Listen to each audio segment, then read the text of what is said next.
Welcome to the Salmon Runs YouTube. Enjoy the video. In this video, I will explain how to delete an iPhone wallpaper. Begin by waking your iPhone screen, then gently tap and hold the lock screen background for a few seconds.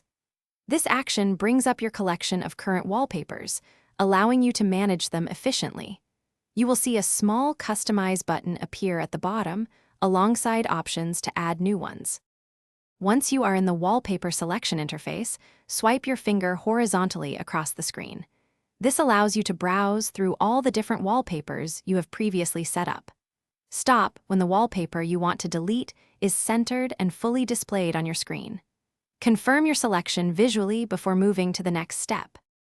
With the unwanted wallpaper clearly displayed, you will need to reveal the delete option. Simply swipe the selected wallpaper upwards from the bottom of the screen. A small trash can icon should then appear in the bottom right corner of the display. Tap on this icon to begin the removal process for your chosen wallpaper, making sure it is indeed the one you want to erase forever.